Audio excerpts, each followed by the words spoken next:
Welcome everybody to the panel on this wonderful new book by Wendell Marsh, Textual Life, Islam, Africa, and the Fate of the Humanities. My name is Oludamini Ogunnaike. I teach at the University of Virginia, and I'll be keeping things moving for today.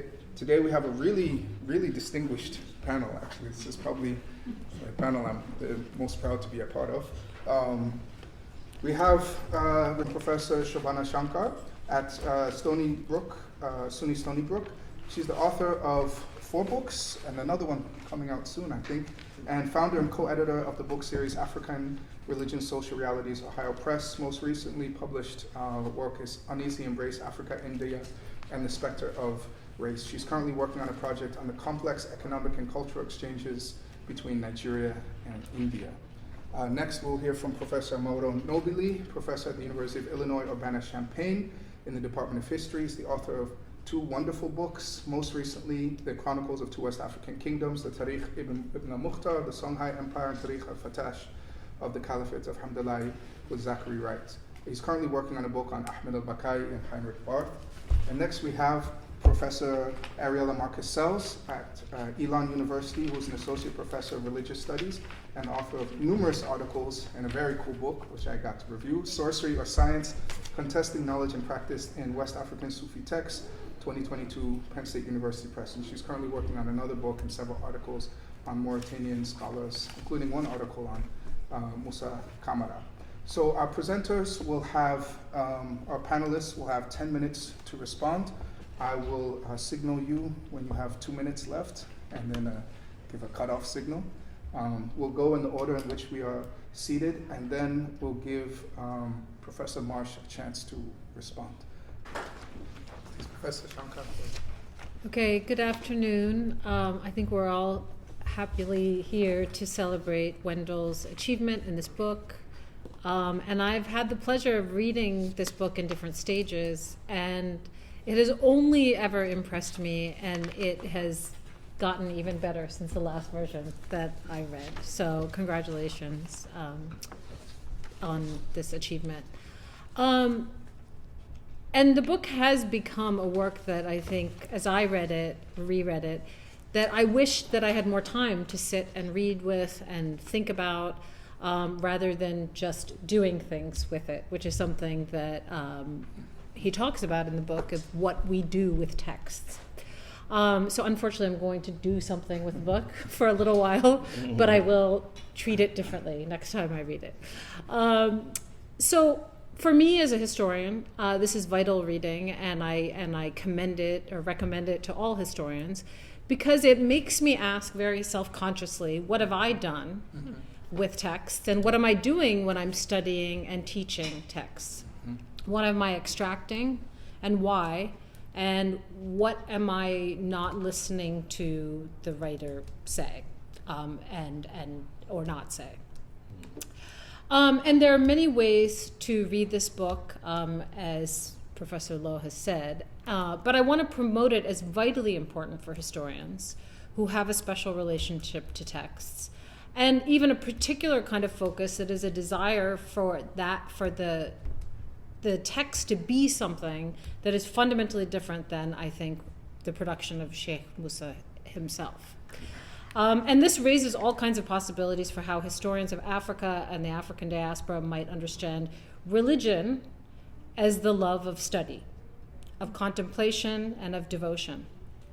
And I say historians, not historians of religion, because I think historians, as well as historians of religion, or including historians of religions, have approached texts without humanism.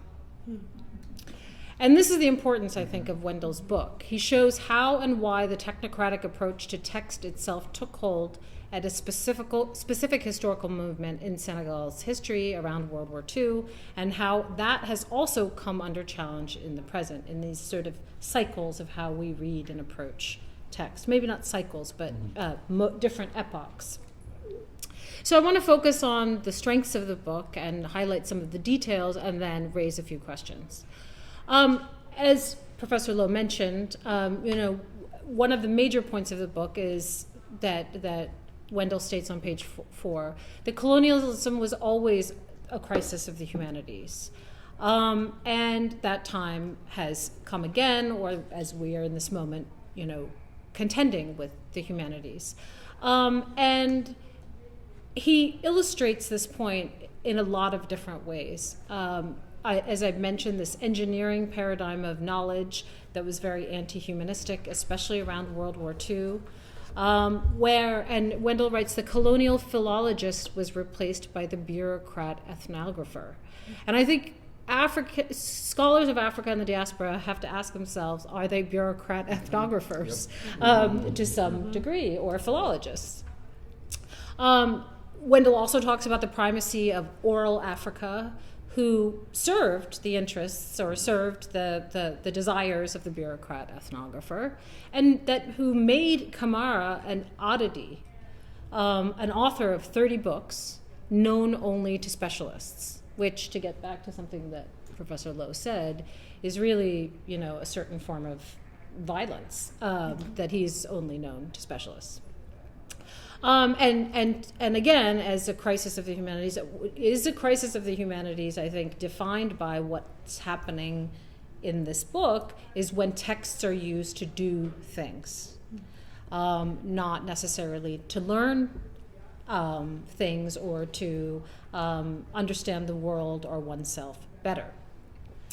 And I think the book, in tracing the humanities, from over a long durée, or maybe not a long durée, but over a durée of, let's say 100 years or so, we see also a very important Senegalese orientation towards the humanities that I think that I learned, as you see Senghor in new lights, even somebody who's been written about in a lot of texts. You see him in a new light, and his work in a new light through Wendell's treatment of the humanities.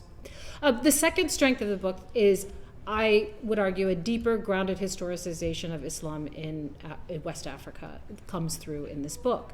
There are several points in the book that Wendell shows this rather violent creation of modernity in the transatlantic slave trade, in emancipation, colonization, and there are some insights that I think are very important. For example, he talks about when Islamic scholars become more fully engaged in politics in a specific moment of modernization. He talks about the revolution in Baal. This is on page 111, and I thought this was very significant. I'll come back to this point of the transition from caste to class in the aftermath of the Mali Empire. This is, in my view, attention to an autochthonous revolution of remaking caste, which is a ancient category of social difference in the region, in many regions of the world. So this is an autochthonous social transformation that we read in this book. And there are other moments where we get a better grounding in the history of Islam through the analysis of the work of Shaykh Musa, which Wendell does in a way skillfully to show transformations happening in the lifetime or in the past of the society from which Shaykh Musa arose, but also through his work. So in that way, this is not a biography, and I think it's very richly done. And the third is how to read sources through a Sufi hermeneutics. And there are so many wonderful ways in which Wendell accomplishes this. Some insights, for example, he shows the diversity of sources by which that West Africans use to make meaning. And on page 59, he says that to study is to study with someone. And I found that relationality of knowledge very, very captivating to think about. That, and there's another point where he's talking about dreams. The person who one's studying with may not be present. And that tie to a teacher or the person you study with is illustrated throughout the text. I will also highlight the section on dreams, which I think gives historians a new way to interpret, use sources from dreams. I mean, this is something that historians tied to texts might struggle with, the facticity of dreams or their individual nature, that they're imagined in one person's mind, but they have social meaning and social context. And so that's the final point I'll make about the strength. So quickly, 2 minutes, I will give you my questions. So, and some of these are very specific. So, Wendell, you talk about Shaykh Musa as an unruly or indisciplined Sufi Muslim scholar, yet also, in French eyes, like the eyes of Marty, a good Muslim. But I want to invite you to take the opportunity to read the contradictions in this, because Shaykh Musa was very independent-minded. He was not necessarily a follower. And I thought most interestingly in his smoking and this debate between the Qadiris and the Tijanis, and in fact, Marti saying he's both. And you say this was, pause at this moment and say this is probably not true, maybe true, it's unusual, right?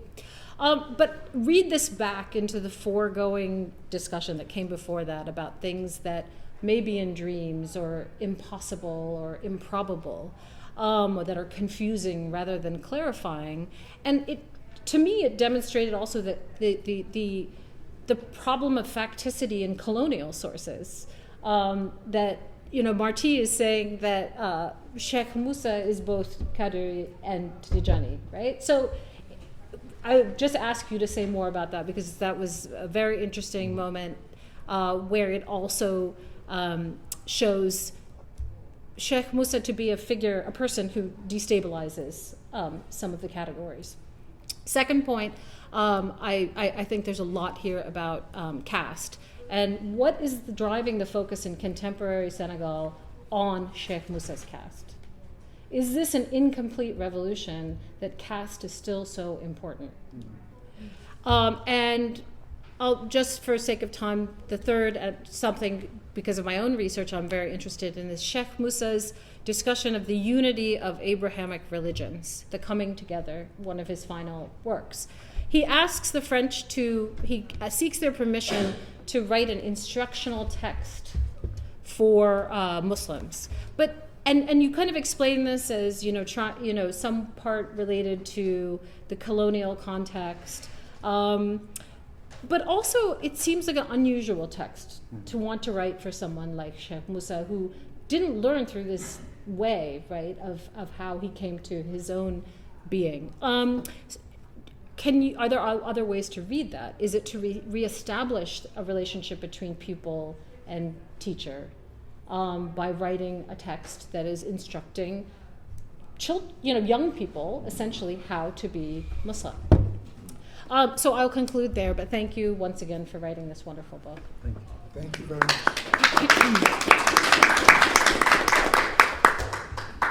Professor Nobili. Well, thank you, Wendell, for putting together the book.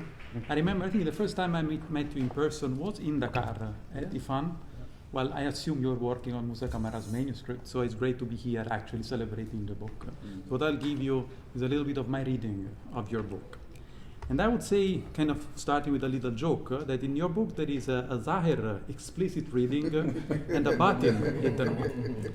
So at the one level, the book, as you say, is a reception history of Kamara. But on another level, so the more intimate level, the book is also a book in which you chart the path of humanities.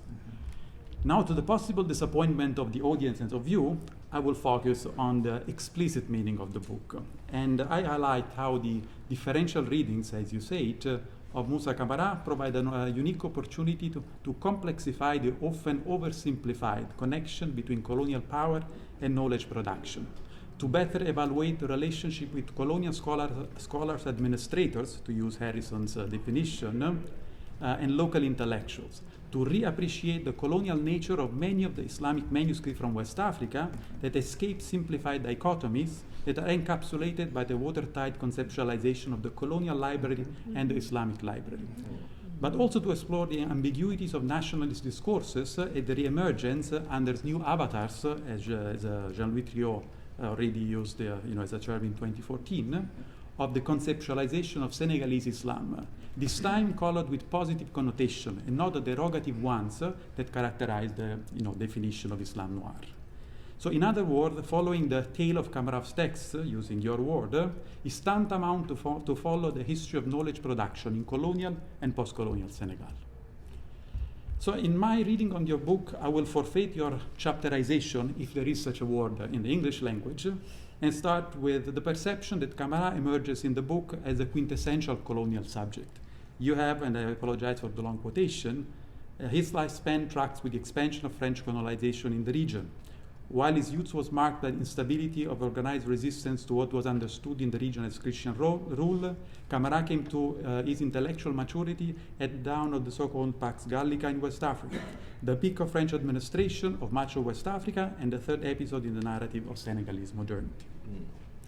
So I want to first start with the colonial time, and because of time constraints, I might not finish what I wanted to say today.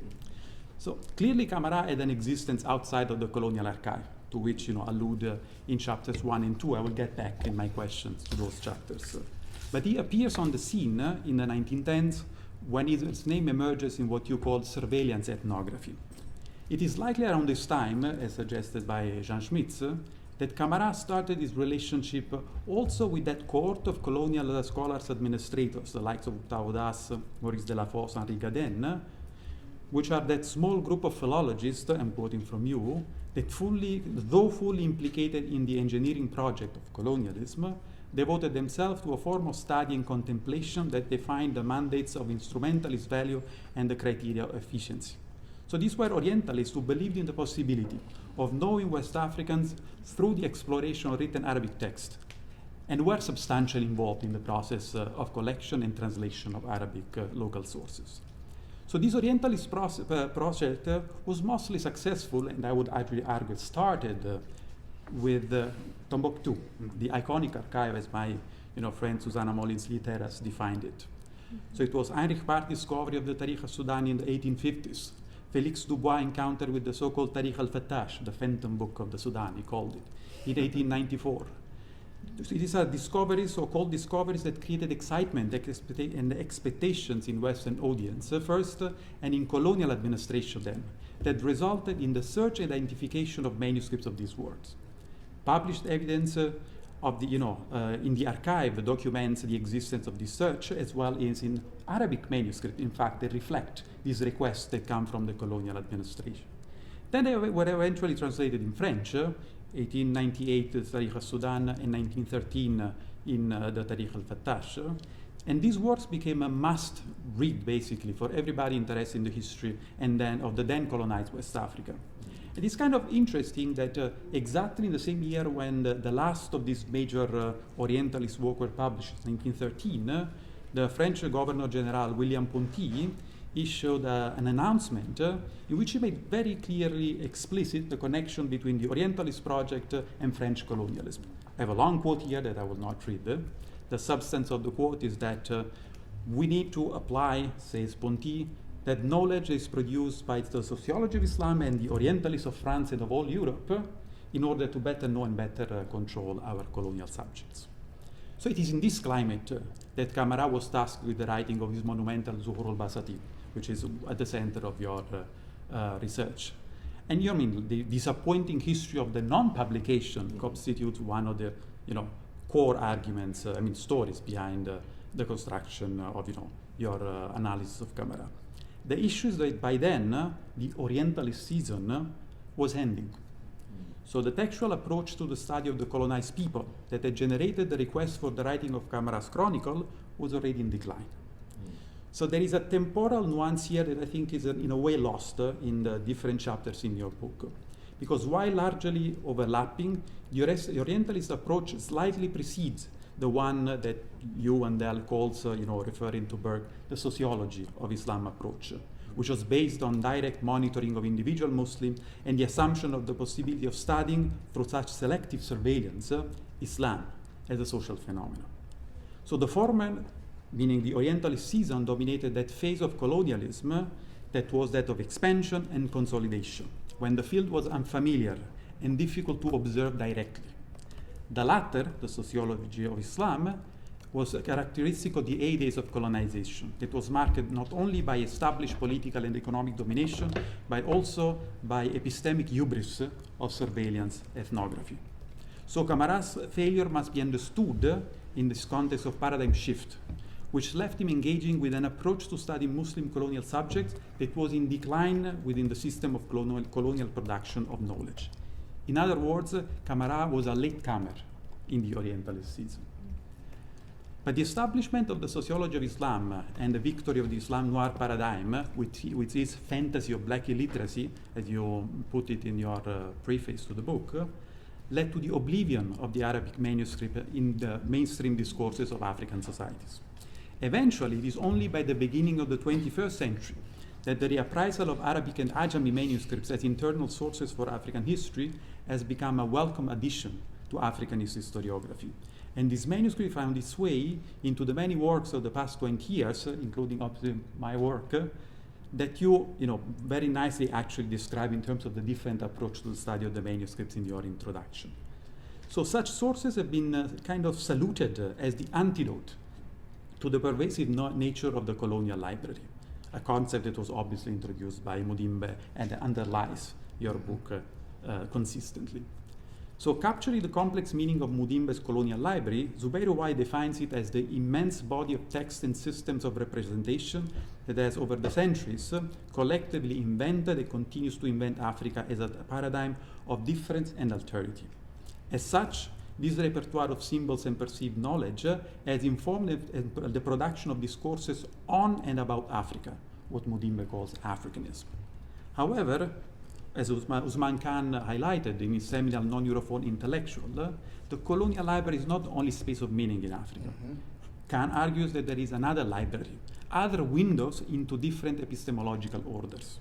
The Islamic library is one of such spaces, and is that library, I'm quoting from Usman Khan, structured by Islamic belief and practices, esoteric and exoteric Islamic knowledge and religious practices such as praying, fasting, proselytizing, pilgrimage to the tombs of saints, etc. Ends of quote. So this library finds its written expression in the above-mentioned Arabic and Ajami manuscripts produced by African Muslims who participated, quoting again from Khan, in the Islamic civilization not only as consumers, but also as contributors. So Wendell's book substantially contributes to complexify this apparent dichotomy between the two libraries. You, Wendell, brilliantly demonstrate that such a sharp distinction is not always operative, and the boundary between these epistemological spaces is very porous and volatile. In other words, Kamara Zuhurul Basatin and his writings are representative of what one could call a colonial Islamic library. So Kamara Magnum Opus was written and rewritten, as you demonstrate multiple times, in response to colonial requests for a colonial audience in a colonial situation to meet the standards of what a local historical chronicle should look like, as decided by European scholars. So I will skip on my rereadings on the post-colonial life of Kamara. I want to wrap up and then ask you a couple of questions. So in conclusion, I think that your book is substantially Mudimbean, insofar as it leaves the reader, despite your optimism about the future of humanities, ultimately with that impression that the colonial library is the condition sine qua non to produce knowledge about African societies. However, you also rehabilitate the role of philology as an approach to knowing reality.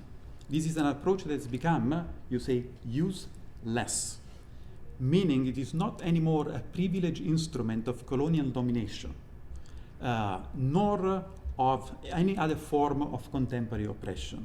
And I want to conclude quoting you: the irrelevance of the textual attitude has liberated it from the burden of representation. It is now free of the structural condition of being an instrument of knowledge in work of power. But asking you a couple of questions. So the first two chapters focus on Kamara outside of the colonial archive. But your analysis, especially of the Tabshir and the Shah al-Ulum, these are works that were written in the 1930s. So at the time, after Kamara had already started with disillusion with this colonial project, so they seem to me to be more the reflection of an older person who looks back at his earlier education. So I think there is a little bit of a tension of when these works were written and how you use them to sketch the life of Kamara outside of the archive. And then, I'm skip another question, but I want to ask you something about the coda of your book.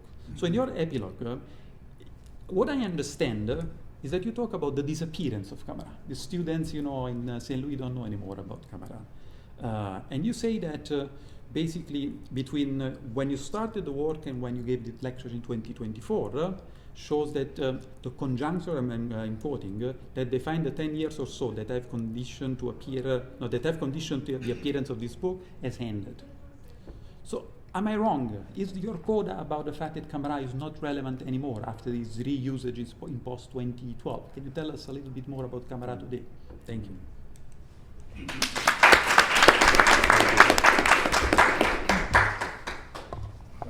Professor Marcus-Sells. Thank you. I've also had the pleasure of engaging with this book across multiple stages of its development, and I am absolutely thrilled with the final form that it has taken. Wendell has written a book about the works of one West African Muslim scholar that tells metonymically the story of the rise and fall of the humanities in the Western Academy. Textual Life, Islam, Africa, and the Fate of the Humanities is, on its surface, or its dhahar, the story of Musa Kamara, a Sufi scholar from Senegal who produced monumental Arabic manuscript works in the shadow of or in direct engagement with the French colonial administration. He provides a reading not only of these works, but of the political stakes and epistemological commitments that make the reading of his work possible, and that's a quote, from the 1880s to today. But as Marsh tells the tale of colonial and post-colonial regard and disregard for Kamara's works, he also tells the story of philology, or what he calls the textual attitude, an orientation that makes sense of the world through reading. Marsh narrates how Kamara's textual attitude, and thus Kamara's works, came briefly to the attention of colonial era philologists, and then fell into disregard before the forces of the practical attitude of the colonial engineering project.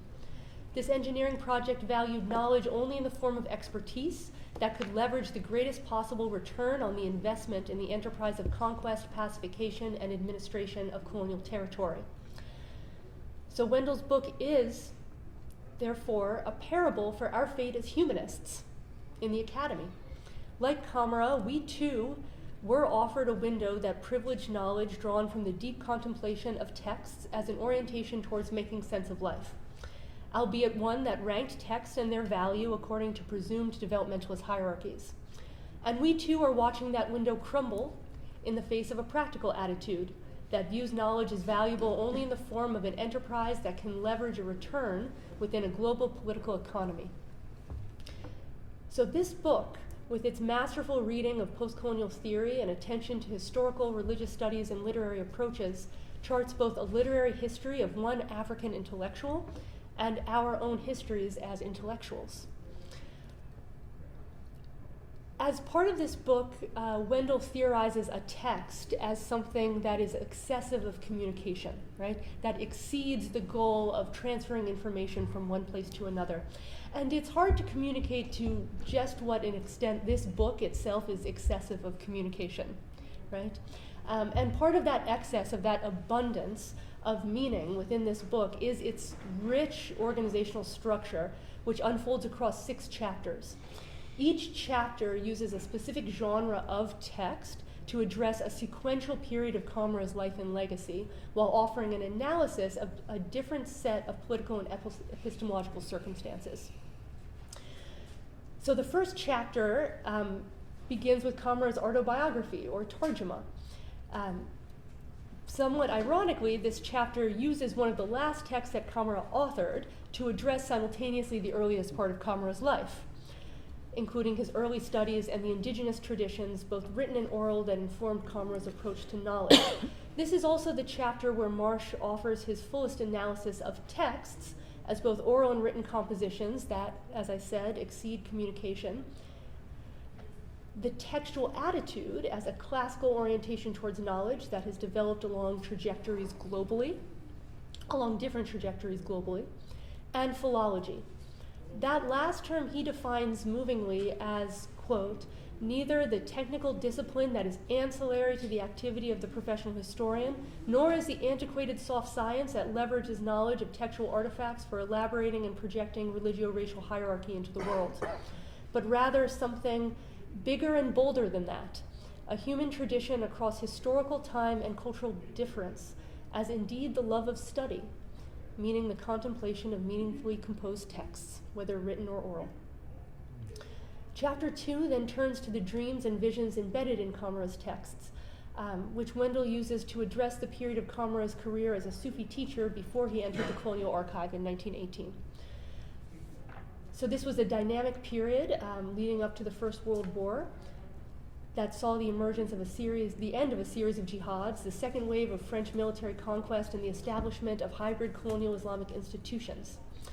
And it saw the emergence of Kamara within the intellectual and social milieu of Senegambian Sufism, with connections to Said Bou, one of the pivotal figures of West African Sufism during the colonial era, and visionary connections to the revolutionary and messianic leader El-Hajj Omar Tall, and a network of his own disciples. So here, Wendell, this is what Shobana was saying. He elaborates on the meaningfulness of dreams as a form of significance akin to text in Sufi works, augmenting reality, mediating between presence and absence, and entering writers into genealogical relationships. So it's through these mediated presences and absences that Kamara develops his sense of himself as a wali, a Sufi saint. The next two chapters are really what I see as the vibrant heart of this book of textual life, and they tackle the clash between the practical attitude of the colonial engineering project and the brief season in which an Orientalist textual attitude emerged among the French administrative elite in Senegal. So chapter 3 looks at the appearance of Kamara in the Colonial Archive, beginning in 1913, when he appears in the context of a land dispute in the Senegal River Valley that pitted him against the feuding sons of a local aristocrat. Marsh reads this moment in colonial surveillance documents against shifting French attitudes, which changed from a policy of assimilation during the period of conquest and pacification to a policy of association, in which Algerian-trained civil servants like Xavier Copolani developed more efficient and scientized systems of surveillance and organization. These new modes featured a politics of representation in which governance was to be based on the division of territory into units organized geographically and racially. In this new system, Muslims lost their relatively privileged status as the French sought to marginalize Islam from urban political life. The racialized theories of Islam Noir, Islam Berber, and Islam Mort emerged during this time to prevent Muslim identities from upsetting this neat division of territory according to ethnic and racial characterizations. It's within this new context that practical and scientific knowledge, the practical and scientific knowledge of surveillance, census, and classification emerge and become central. And it's really these kinds of knowledge and in which the careful reading of Islamic texts would only undermine the presumed need to marginalize the role of both religion and Islam within public life. However, as Marsh then demonstrates in chapter 4, this emerging politics of representation and the practical attitude was accompanied by the simultaneous appearance in the early 20th century of a series of Orientalist historians. These historians, Hudas, Delafosse, and Gaydon, sought to uncover an African past that matched their understanding of historicity, or the chronicling of temporal events in written texts. Marsh draws on correspondence with these figures to demonstrate how Kamara assumed a role in their efforts to generate, quote, a native literature, or textual works by people that they rendered as native within a colonial schema, and whose works would require the mediation and translation of academics, right? With the encouragement of these figures, Kamara began to produce works, notably Flowers Among the Gardens and the History of the Blacks, at the direct request of these French scholars, and with the goal of having his work published by the French and thus amplifying the audience for his work. Marsh's analysis details how the work of these French scholars were based in a partial translation that at once asserted the co-humanity of the peoples and cultures of the Senegal River Valley while denying them coevality by locating them at an earlier stage of development, one that Europe had long moved past, right? However, while this season of Orientalist humanism within the French Academy in the years leading up to World War I and then in the interwar period offered hope to Kamara of having his work recognized and remunerated, by 1936 Kamara fell into colonial disregard as the practical attitude of the colonial engineering project triumphed. Chapter 5 and 6 then plot the perhaps surprising return of Kamara from obscurity in the work of first post-colonial nationalist scholars and then intellectuals in the kind of post-2012 security-focused arena after a militant movement of Islamicists took Timbuktu, of Islamists captured Timbuktu. In both of these chapters, Marsh narrates how the legibility of Kamara's works in these post-colonial contexts continues to depend on his usefulness according to politics of social engineering, even as the goals of the engineering project shifted over time. And although it's more implied than explicitly stated, these two periods also offered parallels to our situations as humanists, to the possibilities that became available for humanistic work in the academy after World War I as part of inculcating a particular kind of national citizen in the kind of international arena of global competition. And then in the post-9/11 kind of security theater, in which the sociology of Islam had a particular role to play in explaining a Muslim problem across the world, right? All good books raise as many questions as they provide answers, and this excellent book provokes questions of great urgency to all humanists, a few of which I hope Marsh might respond to here. First of all, humanism has always depended on how the human and humans are represented, right? If not scientifically, as the colonial humanists tried to do, then how, right? Is there a humanism without representation? Also, at one point, you described Sufism as a humanistic tradition, and this seems to get at your understanding of what humanism is or what humanism could be. There also are two moments in Chapter 3 on Islam Noir and Chapter 4 on the Orientalist season when you describe how different colonial scholar administrators, ethnographers, technocrats found recognizing the humanity of African peoples as useful for different projects, right? And I was hoping you could actually say more about this. What is the usefulness of being human, right, within a colonial project? And what does it mean to render people as human in a non-colonial way, in an anti-colonial project? So I'm hoping we'll talk a little bit more about how you understand humanism. But what is very clear from this book is that you provide a humanism that offers a path forward in clear contrast to a set of your predecessors. First, the colonial humanists that acknowledged African humanity while denying them coevality.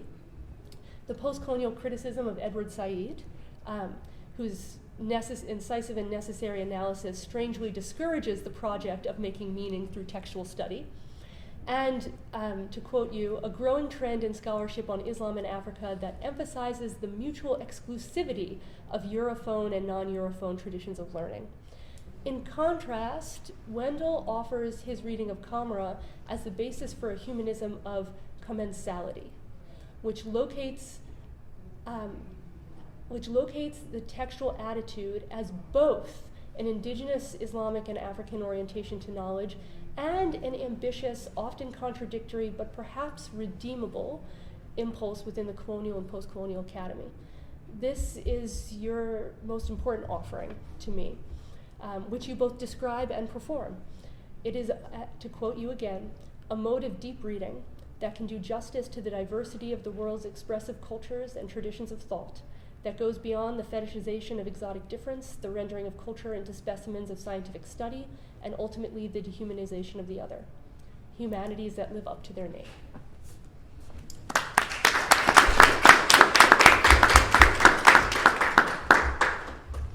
All right, so now I'll try to follow all of that. Congratulations, Wendell. You've offered us a rich bouquet, as the Zuhur Basatin, one of the ways to translate it, this bouquet as well. Unlike other people on the panel, I did not see this work at several different stages. So when I got it, I was like, okay, great. I've got a book about Musa Kamara and his writings. All I knew about Musa Kamara was I had seen his picture in Senegal. It looks kind of like Senegalese Santa Claus. I knew he had 9 wives and he smoked tobacco. And he wrote, great works. So that was the extent of my knowledge. The book was not what I expected. It was a swerve. This book, as you've heard, is a brilliant book about the conditions of the production of knowledge, particularly in colonial and coloniality, or whatever you call neo-colonial settings. And as the subtitle suggests, we've heard the fate of the humanities. And it uses philology, tracing this love of learning, love of study, centering Senegal as a way to track the developments in the organization of knowledge more broadly, as he says. That's the way I understood the book. He begins and ends the books marks it with these sentences that mirror each other. So page 4, he read, colonialism was always the crisis of the humanities. And then page 225, Kamara's story highlights for us that the crisis of the humanities was always colonialism. And this is because he writes on the same page, the goal of colonial humanism to include was undermined by the impulse to subordinate. So throughout the book, there's a kind of parallel running tension between these two idealized poles of the textual attitude, philology, careful, nuanced human reading, love of study, love of people, against the practical instrumentalist, rationalist attitude of surveillance and thingification, as you say Sarah's word, that animates and characterizes colonization. My question, one of the questions that this book raised a lot of questions for me. One of them was, what makes the textual attitude virtuous? Right? One of the first people I read who made this distinction between these different uses of language was Heidegger, with poetry and technology, and he was a Nazi. Right? These little black books showed us he was through and through Nazi. Now, this could be a case, obviously, like Montet or the other Delafosse, other people you mentioned in the book, where it's a mixing of this idealized textual attitude with the practical and other dimension. But what this textual attitude is, this love of study, is on its own that makes it, first of all, what it is, I think needs to be more fleshed out, and why it's virtuous. Why is it a good thing? What is it that makes it so conducive to human flourishing, or makes it a wonderful thing?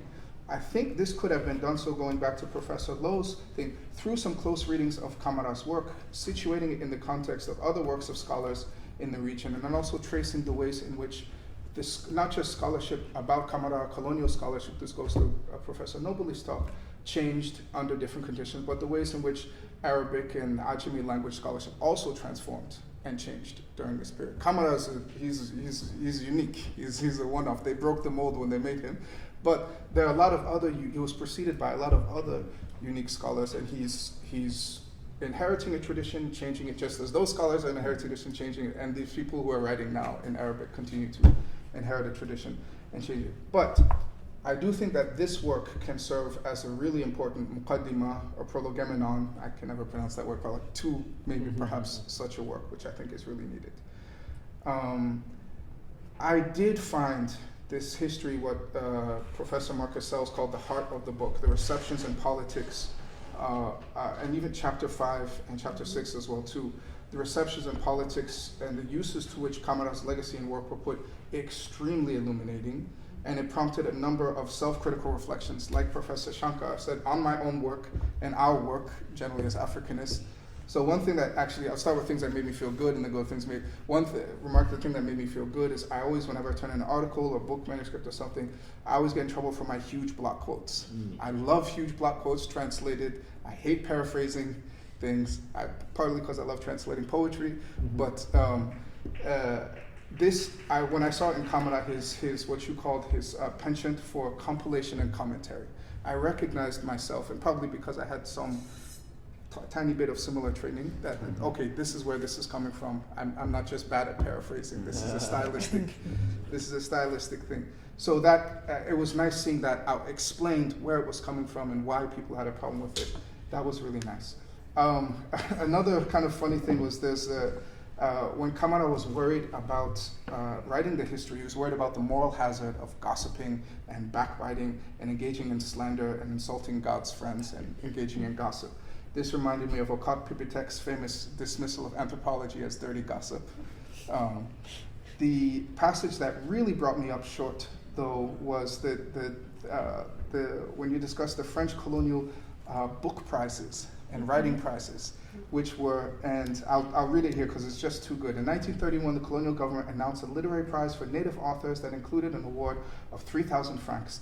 In that way, the literary prize functioned as a sort of micro-institution that, similar to the Legion of Honor, could produce, at the very least, contribute to the making of a hierarchical social order through the equal opportunity of merit based on the identification of exemplary talents of the ideal colonial subject. Long sentence. But it made me think immediately of the ASA book prizes and how they are creating an ideal academic subject, also under conditions of coloniality. Another thing that made me reflect is when you said about Kamara and the rewards, you said translators based in France eventually received far more compensation for their aborted efforts to render Kamara's work accessible to the French Academy than Kamara did for composing it. And I think of the hundreds of scholars, both living and dead, whose works I've worked on, and the literally hundreds of careers they've generated compared to the pittance they received, if they received anything, for their works, and these colonial dynamics still being very much at play. But what I really wanted to focus on was what you pointed out.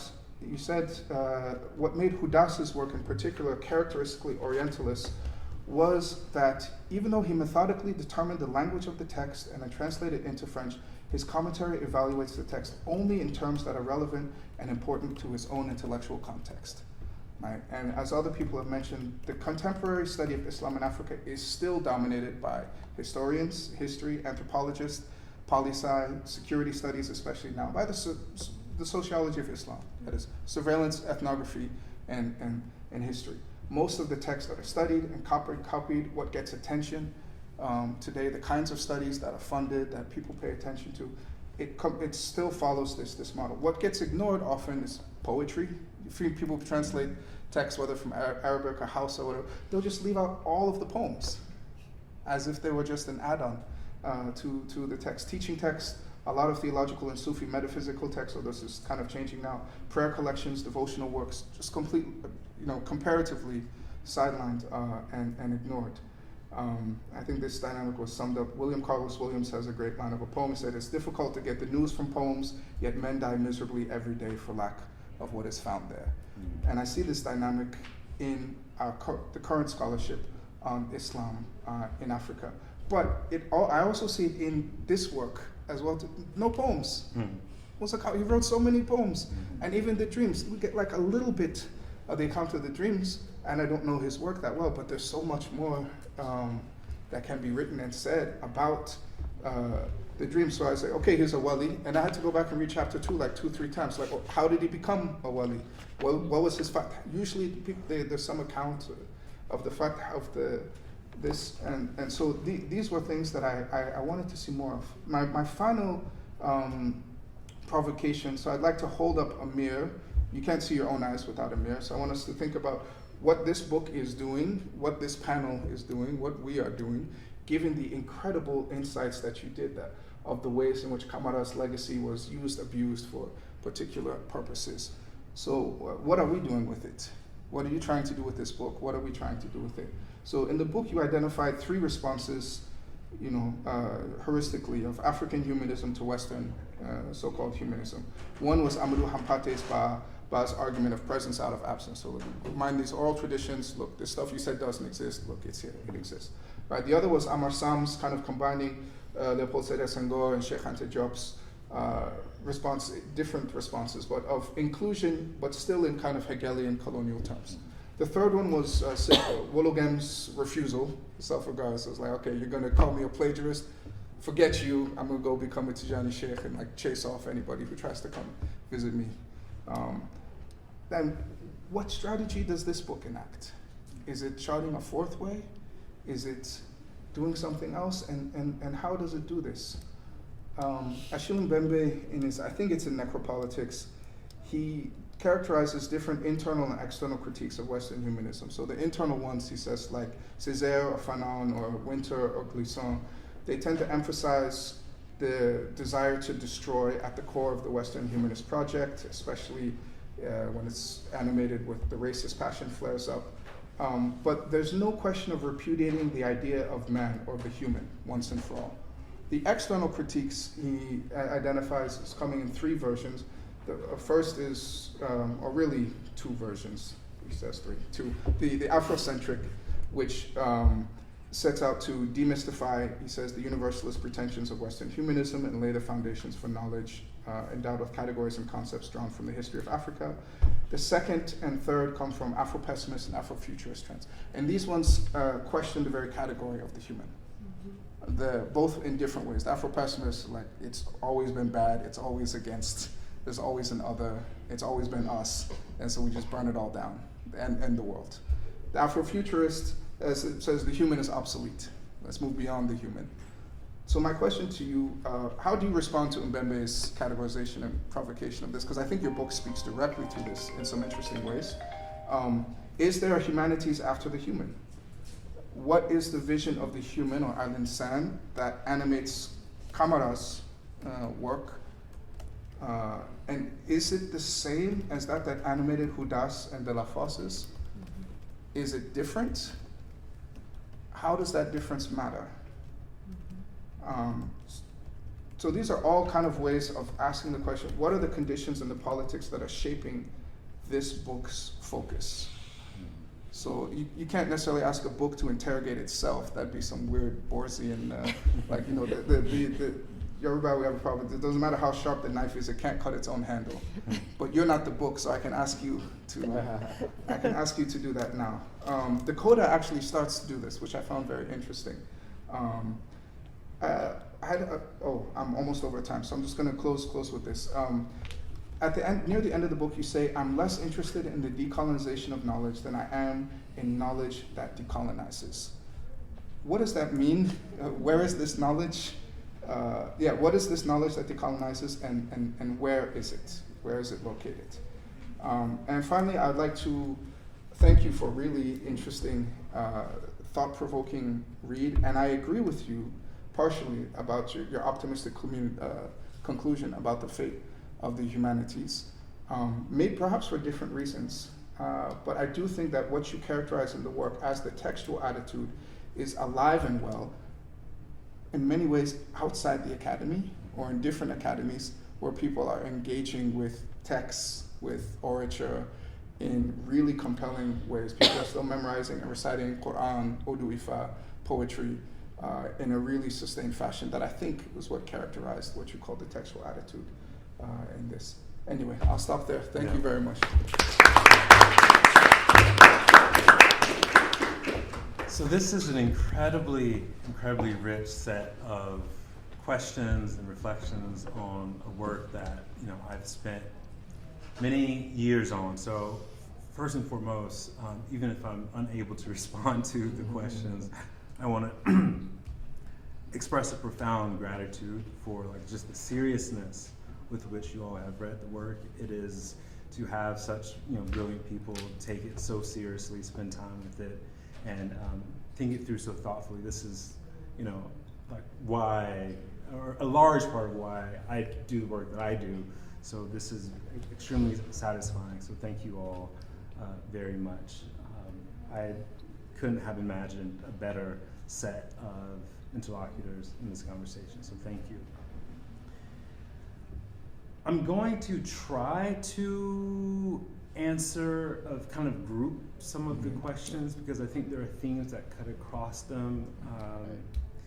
And the first thing I'll try to do is to acknowledge and recognize that there are contradictions in this work that take several different forms, right? So one contradiction is my insistence on both history and form at the same time, right?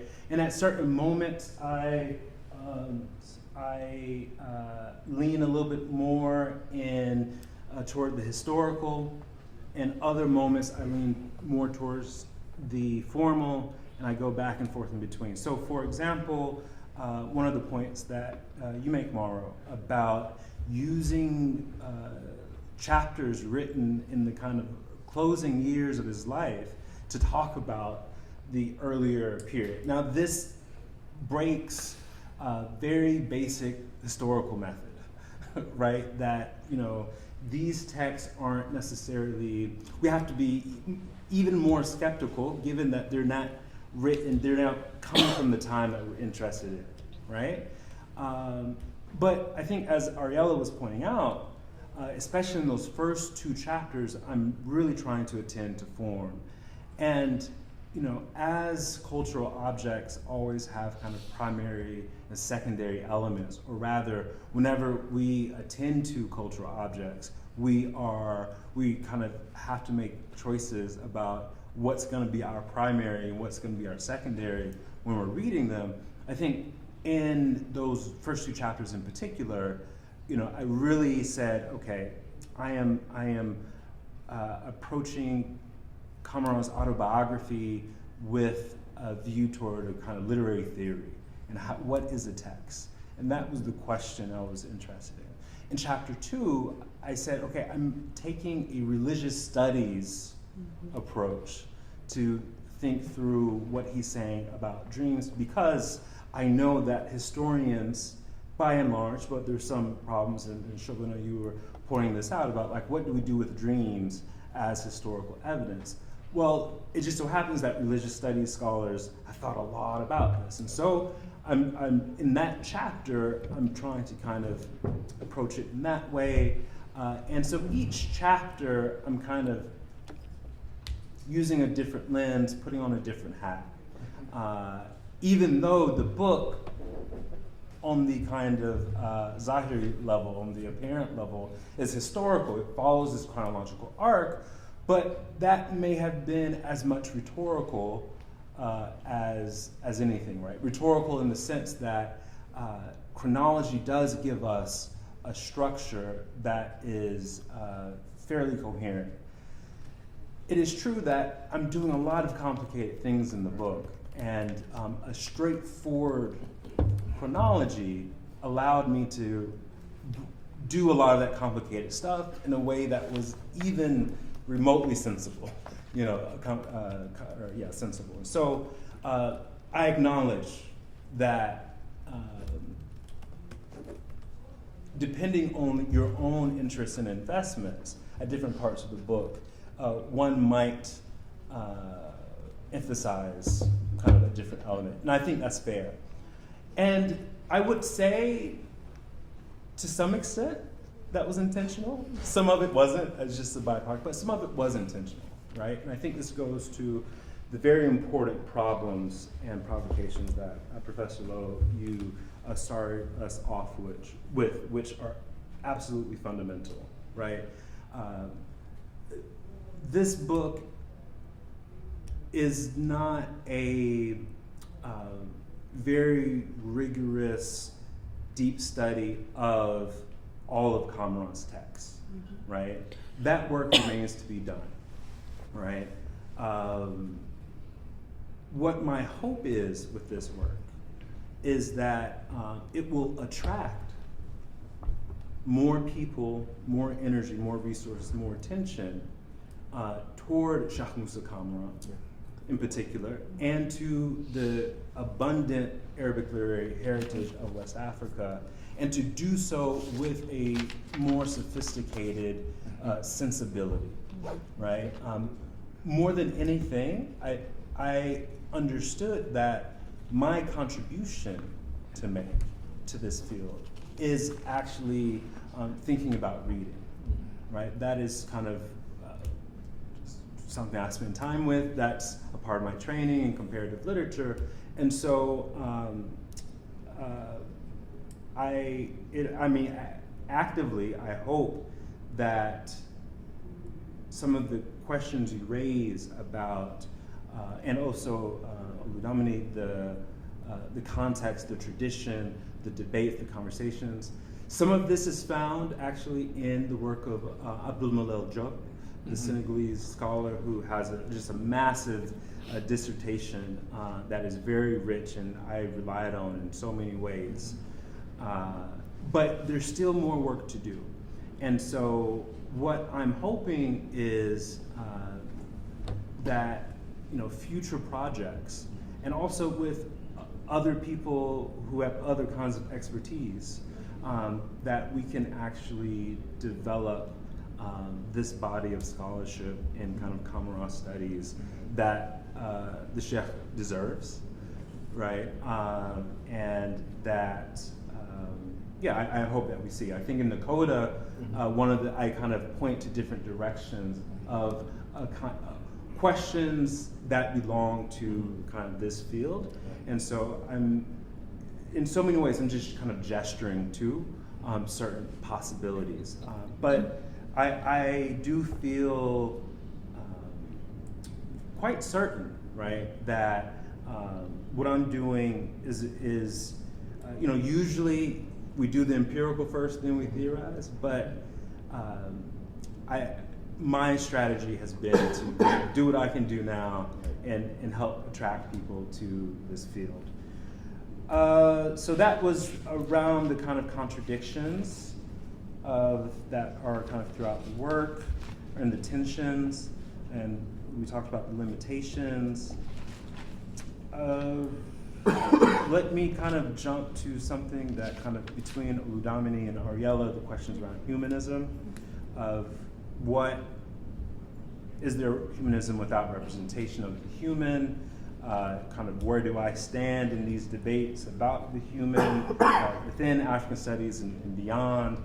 And I think that if you really push me, I'm probably somewhere in like a Sylvia Wynter, like we haven't actually seen a real humanism yet, and it's yet to be built and constructed. And so, I distinguish at different points in the book between Renaissance humanism, colonial humanism, as these kind of very partial and incomplete visions of the human. And so, at one point, somewhere between when the two of you all were giving your remarks, the word translation came to mind, and maybe this is a part of the influence of Suleiman Bashir Dieng on my work, but I think, and there are grounds for this, right, that translation, as what Ngui called like the language of language, following kind of Walter Benjamin, it is probably the kind of humanism that I'm kind of following. And so a lot of the decisions I make in the book about translation, or I don't necessarily follow convention in everywhere, and I kind of make my own decisions. And what kind of motivated me and kind of was the basis of my decisions that I tried to be consistent about was that I'm trying to render the foreign familiar, right, for a North American Anglophone audience. And so, there are many places where one could kind of challenge choices, and but that was the basis, and it's because of a deeper idea of translation being core to the humanist project that we have yet to realize.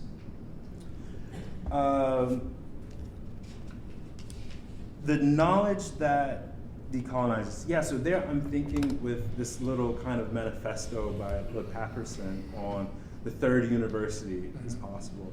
And what I mean by kind of knowledge that decolonizes is that I'm kind of indifferent about the source of knowledge or tradition.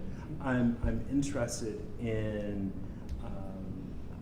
what it means for us and how we kind of mobilize it. And so it's not a question to answer in the abstract, but kind of in the concrete and in collectivity and community. And so I end in St. Louis with the group d'Action d'Etude Critique as a kind of site of reflection that I'm affiliated with, where the questions get posed.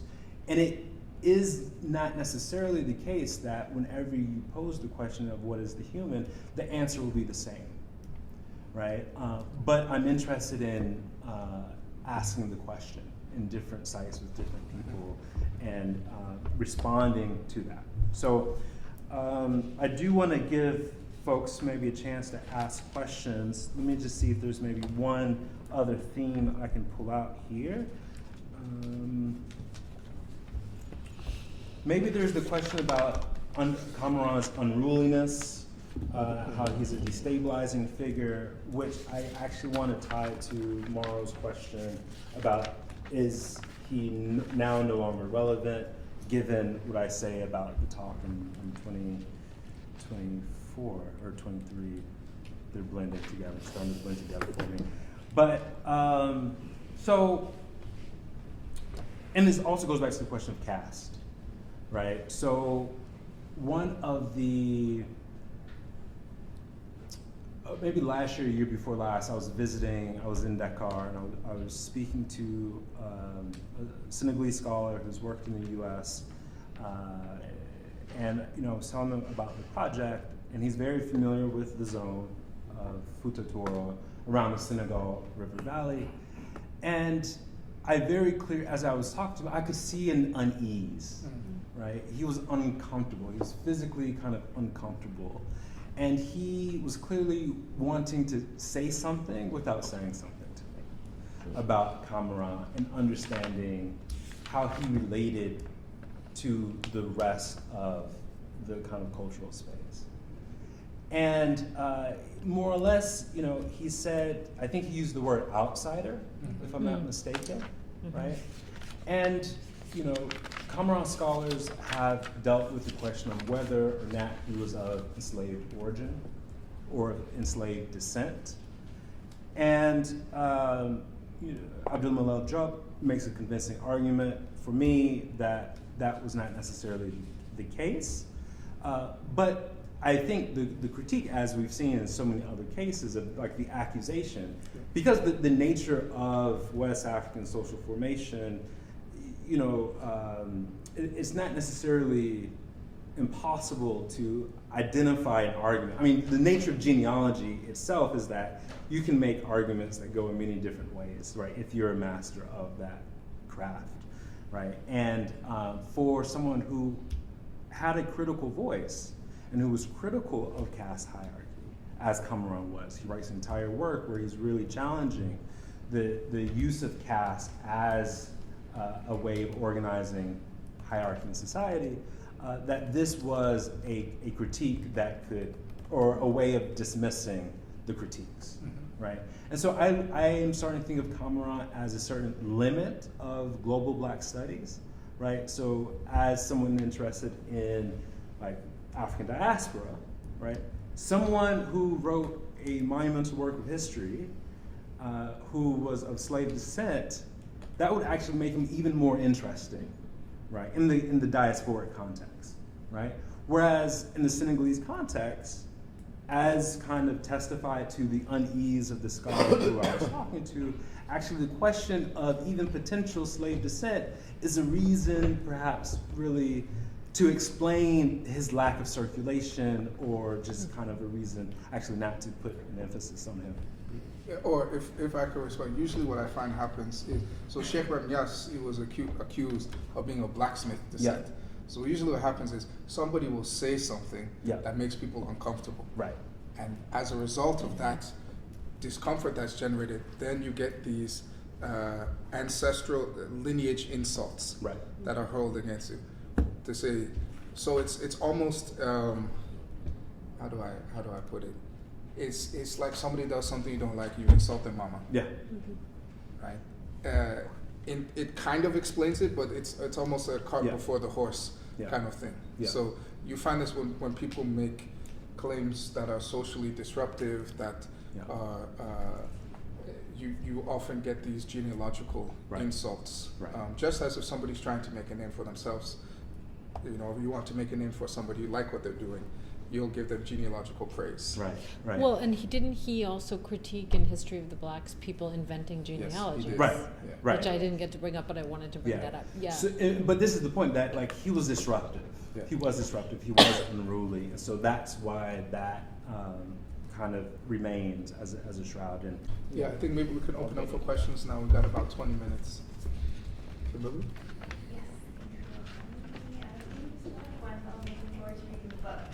I have two questions. First, just because I love images, could you tell us a bit about the cover and its significance?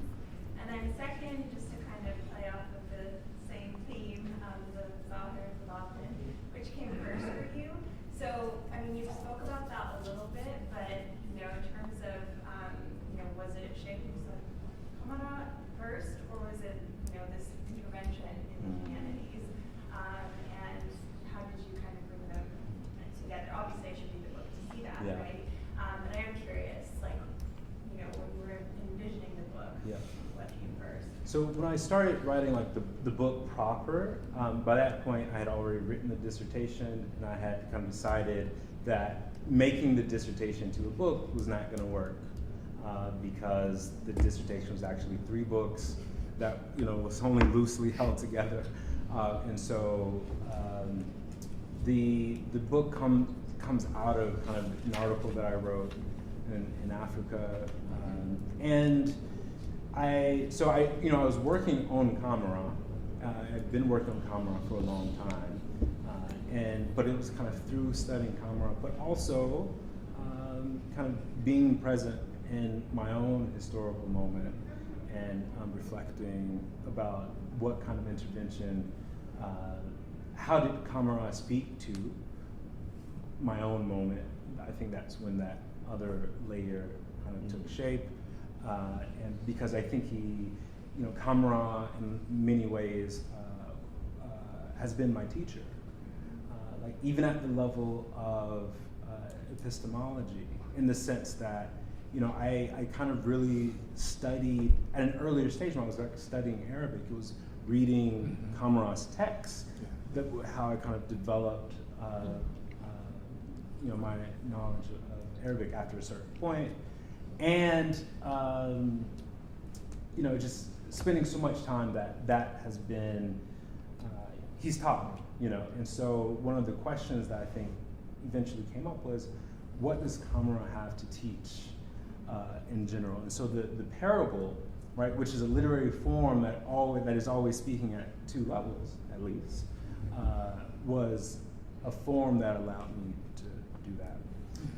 As for the cover, so in our field, a very large portion of books have as covers pictures of manuscripts. That's true. One way or another, like, you know, in Islam and Africa, it's a very good chance that the cover of the book is a picture of a manuscript. And in part, what I was saying was, well, the field itself is very much takes for granted a certain representational paradigm of, like, you know, the research is about this thing, and there's a certain literalism in the 2 senses of, like, it uses letters, manuscript age, and of, like, this is literally the thing that I'm studying. So since the book, it's a bit meta, right? There are levels. Ariela talked about structure. I have very complex diagrams of the structure of the book and sections in the book that I won't bore you with, but it is very meta. And so the cover too was like, well, it's figurative. I wanted something that was more figurative, right? And so the painter's Raybor Bessin, who's a contemporary Senegalese painter, was actually from the Casamance. But he's really, as a theme, very interested in, like, everything from Pharaonic Egypt, just African history, Sheikh Anta Diop, etc. And so he has actually invented a script for Wolof And so this is actually an alphabet he's invented for Wolof, and it's actually an image of a manuscript, this painting, but also obviously not. And so I'm kind of being funny with myself of using a picture of a manuscript with this book. But the title of the painting is Campo Boscain #1, or is it #3, something like that. But also, it's just beautiful. It is. Well, I was thinking, like, that it has something to do with the dreams and, the arguments that you're making about the value of dreams as sources, so beyond the physical text. Yeah. In that sense, but maybe I was reading too much into it. Oh, no. There's a lot. It's intended to invite reading, and I think that's the point I'm trying to make about textual attitude, that it invites you to interpretation. And so I think there is that dimension, and others that I don't know are present, and that's the entire point. It exceeds communication. Other questions? Dr. Glossick? First and foremost, congratulations to Wendell. I'm super excited for you. Like other panelists, I've had the privilege of reading sections of this book when I was doing a postdoc at NYU, and I think one thing that fascinates me about Wendell's work is the way that your work is so theoretically grounded. Like, this is a different type of Islam in African book, because the way that you provide tools for thinking about what we do in the field, I don't really see this in other books in the field, so this is really phenomenal. I have 2 follow-up questions for you. The first is, I will draw on what Professor Lowe mentioned, the violence of the Umerian project and how Shaykh Musa Kamara engaged this contested history. So I just recently came back from Mali, and I visited the cliff of the Badiagara. I went there, I took videos of there, and there was one of the descendants of the Tal. His name is Sheikh Mustafa Bashir Tal. He, together with Sheikh Mohammed Sharif and I, he did gave us a short history of how Sheikh Umar Tal disappeared. But what was fascinating to me is at the end of so this place is at the place in Mali called Kanikomboli, Bakas, Abandiagara. Now we told him we're going to Senosa and Messina, and then he said, when you go to Senosa and Messina, do not mention Umar Tal. Like, the name shouldn't even come up. Do not mention Umar Tal. But unfortunately for me, when we got to Senosa, there's this masjid of Ahmed Lobo's masjid in Senosa. We met the Imam Ismail is his name, it's a Fulani village. When we got into the heat of the conversation, I was too excited, and I still wanted to mention Umar Tal. And the mood of the masjid immediately changed. And then Sheikh Mohammed Sharif looked at me and was like, what's wrong with you? But the same thing happened when we got to Messina as well. So should I call it the afterlife of the Umerian Valley is still like, the memory is still really strong on the ground. So I see someone like Shaykh Musa Kamara being conflicted on how to engage this legacy. On one hand, he's presenting himself as a spiritual successor of Umar Tal. On the other hand, he also has to engage this valleys. And I see that, the question is, what lessons do you think we can draw as researchers? Because I know that for all of us who study Islam in Africa, some of the figures we study, they are figures who have this double personalities to them. On one hand, we really love their knowledge, the knowledge they produce. We love their intellectual heritage. But they also have some elements of their ideas. I will give an example of, Al-Magili, for example. I am so obsessed with Al-Magili's work. I'm so obsessed with Al-Magili's work. I went all the way to Adar, Nigeria, to see how I can get Al-Magili's work. And I always love to talk about Al-Magili. But I also recognize that there's some element of violence, and that's it's so difficult to engage that aspect. Including even the Shehu. And I've gotten into trouble, a couple of times trying to broach those topics especially when you're coming from the Muslim community, the advice is always like, do not. And if you try to, you could either be labeled with all sorts of like, colonial appellations that you don't want to, inherit. So what lessons do you think that we can draw as researchers from the experience of Shaykh Musa Kamara in engaging this? And then the second question is the afterlife of this book. Alhamdulillah, you're done with this book. First, I'm interested in your future projects that you plan to work on. But I'm also interested in how do we as scholars in Southern Africa, how can we mainstream the work, the ideas of Shaykh Musa Kamara in our curriculum? Like, how can we make our students, I will go back to the article, the excellent article that Dr. Oludamini wrote of canons and canons. When I taught the Black History in Eastern class, that was the introductory piece that my students had to read of canons and canons. For a very long time, we've always been lamenting about the Europhone Academy, and we want to move away from the Europhone Academy. And the only way to move away from the Europhone Academy is actually by mainstreaming the works of the scholars that we study. Although it's something that might be difficult, but it's possible to do. I will just give an example. When I was at Stanford, when I did a postdoc at Stanford, my students had to review the works of the Fodiawa, Idaho, so they had to read the primary text.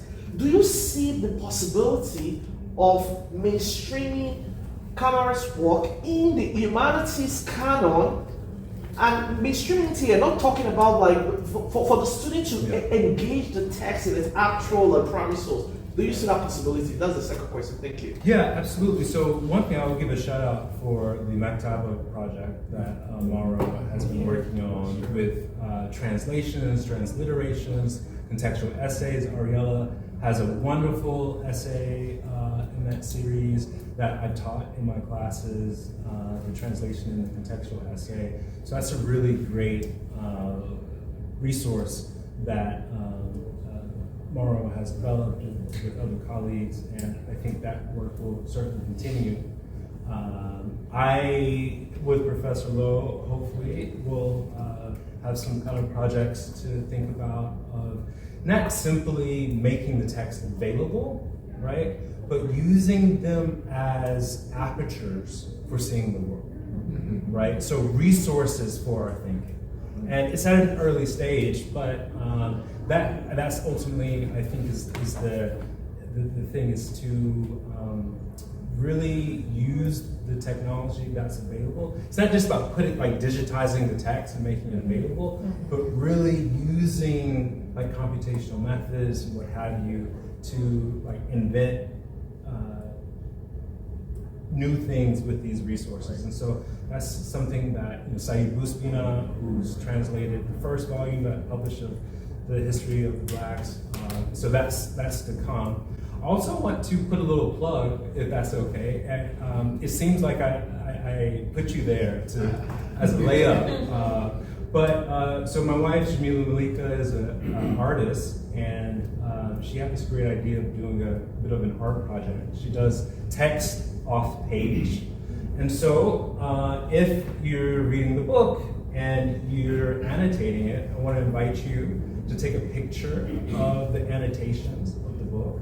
And you can send it to my Instagram at textual_life, or post it directly with the hashtag textualLifeAnnotated.